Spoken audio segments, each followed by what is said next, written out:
مسخره است، این کارا چیه، چیکار داری میکنی با خودت؟ این مثلا این فکر چی شکلی به ذهن تو میرسه واقعا؟ توی این ویدیو قراره یاد بگیریم که آیا حرف زدن با خودمون طبیعیه؟ اگر کسی در ذهنمون بی‌رحم باشه باعث چه چیزی میشه و چیکار باید کرد؟ اگر که دوست داری ادامه ویدیو رو ببین. Welcome to Moji Talk.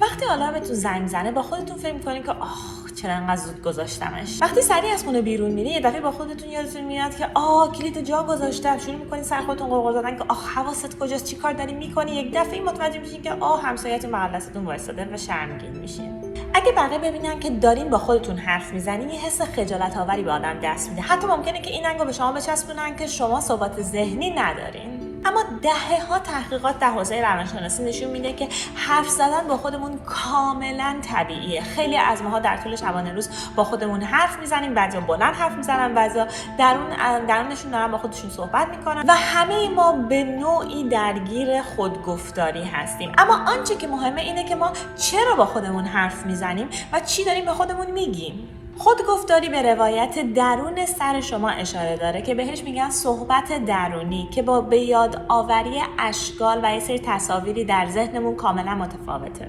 مشخصا روانشناسان مکالمه با خودمون رو به عنوان افکار کلامی که به سمت برخی از جنبه‌های زندگی ما دارن هدایت میشن تعریف میکنن. این شامل مکالمات شخصی مثل اینکه من باید پرتاب آزاد اینو انجام بدم هم میشه، همچنین شامل افکاری که شما در طی روز دارین هم میشه، مثل اینکه میخوام برم باشگاه، امشب شلوغ، فردا میرم. در حالی که بیشتر خودگویی ها یا مکالمه ها با خودمون در بزرگسالان به صورت آروم و بدون هیچ صدایی انجام میشه، یعنی در درونشون با خودشون در حال سری مکالماتی هستن صورت میگیره. اما در بعضی از افراد هم این خودگویی به صورت این هستش که بلند بلند با خودشون شروع به حرف زدن میکنن. در واقع روانشناسان عقیده دارن که اولین برخورد ما با خودگویی به صورت شفاهی هست. این یعنی چی؟ یعنی این که کودکان در ابتدا هنگام بازی کردن شروع میکنن با خودشون بلند بلند صحبت کردن. در سال 1993 روانشناسی روسی در واقع این نظریه رو مطرح کرد که این مدل حرف زدن باعث رشد در کودکان میشه. به چه صورت؟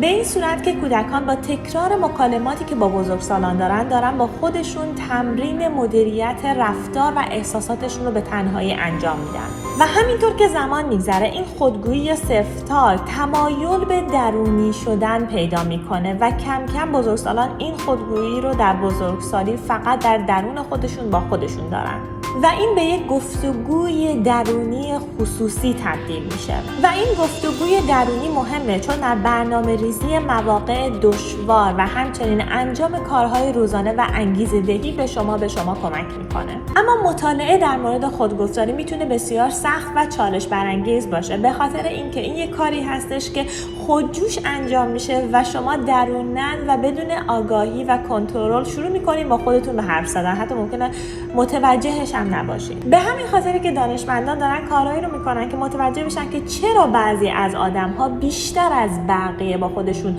گفتگوی درونی انجام میدن. دانشمندان میخوان بدونن که چه بخشی از مغز حین سلف تاک یا گفتگوی درونی فعال میشه و چرا این متفاوت هست با گفتگویی که شما روزانه دارین با بقیه انجامش میدین.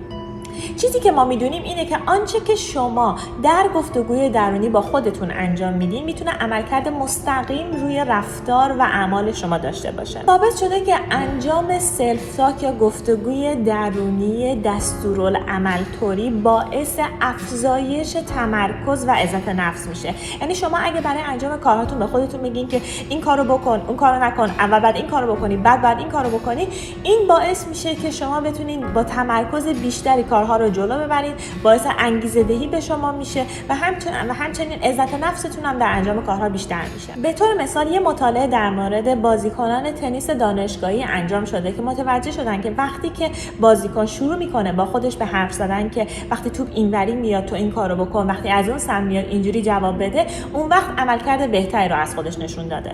و همینطور که حرف زدن با یک دوست میتونه به شما در کنترل کردن استرستون کمک بکنه، سلف تاک یا حرف زدن رابطه مستقیم با خودتون هم میتونه به شما در کنترل کردن احساساتتون کمک بکنه. خودگویی فاصله دار زمانی هست که شما طوری با خودتون صحبت میکنین که انگاری که دارین با یه آدم دیگه صحبت میکنین. مثلا برای یک امتحان به خودتون به جای این که بگین که من موفق میشم، بگین که تو برای این امتحان آماده ای.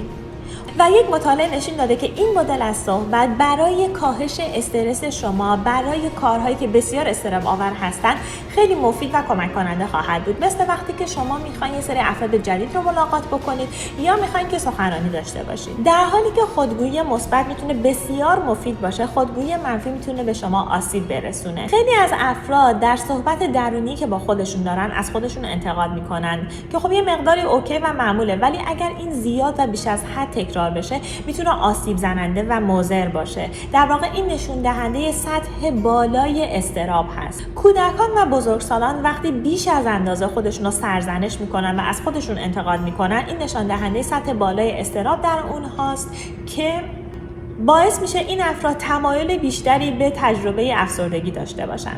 امروزه زیرشاخه‌ای از روانشناسی وجود داره به اسم Cognitive Behavior Therapy یا همون CBT که در واقع در تنظیم لحن خودگویی کمک کننده هست. یعنی اینکه شما با چه لحنی و به چه حالتی با خودتون صحبت میکنین رو میاد مورد بررسی قرار میده. تو این روش یاد میدن به جای اینکه با لحن منفی با خودتون حرف بزنید، سعی کنین که اون لحن منفی رو به لحن خنثی یا دلسوزانه‌ای تبدیلش بکنید. و متوجه شدن که وقتی که آدما این تغییر رو انجامش میدن، در دراز مدت بر سلامت روانشون تاثیر بسیار مثبتی رو میذاره. پس دفعه بعد که اومدین با خودتون حرف زدین، یادتون بمونه که لحن حرف زدن با خودتون رو روش تمرین بکنین و سعی بکنین که مهربانانه و دلسوزانه با خودتون حرف بزنین، چون اون فردی که در درون شماست و شما دارین باهاش حرف میزنین، اون پارتنری هستش که به مدت طولانی و همیشه در کنار شما خواهد بود. خب حالا اگر اون صدای درونی که شما با خودتون حرف میزنین یک صدای بی‌رحمی باشه، این باعث چی میشه و باید چی کار کرد؟ دکتر اتن کراس، سایکولوژیست یا روانشناسی هستن که تتاکی تحت عنوان What to do if your inner voice is cruel، یعنی چیکار باید بکنی اگر صدای درونی صدای بی‌رحمی هست، دارن که بیش از 5.1 میلیون بار دیده شده. ایشون نویسنده کتاب Chatter the Voice in Our Head هم همچنین هستن. ایشون توی سخنرانیشون میگن که اگر صدای درونی شما بی‌رحم باشه، باعث این اتفاقا میفته: 1. lack of focus، صدای سرزنشگر درونی تمرکزها رو میگیره و باعث پایین اومدن میزان تمرکز و توجهتون میشه. 2. friction in relationship، یعنی باعث شکاف در روابطتون میشه، به خاطر اینکه بیشتر وقتا شما دائما دارین از خودتون حرف میزنین به جای اینکه سعی کنین که یه مقداری هم بقیه آدما رو بشنوین.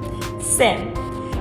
شما برای بقیه آزاردهنده میشه رفتارتون و شروع به ایجاد یه سری خشونت‌های نسبت به دیگران میکنید که در واقع رفتاری رو انجام میدید که برای بقیه خوشایند نیست، به خاطر اینکه جاش و موقعیتش و زمان مناسبی اون رفتار انجام نگرفته و این باعث میشه که شما شروع به انجام خشونت میکنید. و آخرین مورد این که باعث تاثیر منفی گذاشتن روی سلامت روان شما میشه، به این صورت که شما حتما شنیدین تا به الان که میگن استرس شما رو میکشه، اما این استرس به تنهایی نیست که باعث ضرر و زیان زیادی میشه، بلکه شما وقتی شروع میکنید که مداوم در مورد استرس فکر میکنید و اوورثینک میکنید و این سلف تاک درونی خودتون هی مداوما درباره استرس تکرار میشه، اون وقته که این استرس برای شما و سلامتتون زیان آور خواهد بود.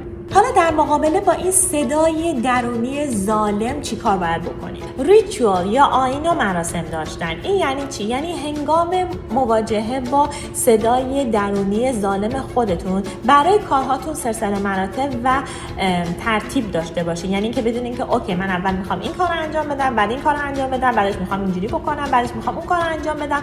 اینطوری باعث میشه که این صدای ظالم درونی شما ساکت و ساکت‌تر بشه. به طور مثال رافائل نادال، تنیسور معروف، میگه که بیشترین چیزی که در حین مسابقات تنیس براش استرس آور بوده صدای سرزنشگر درونیش بوده که چطوری میومده با این مقابله میکرده. این که در تایم‌های استراحت، زمان‌های استراحت، یه سری کارهای رو سلسله مراتب‌وار انجام میداده.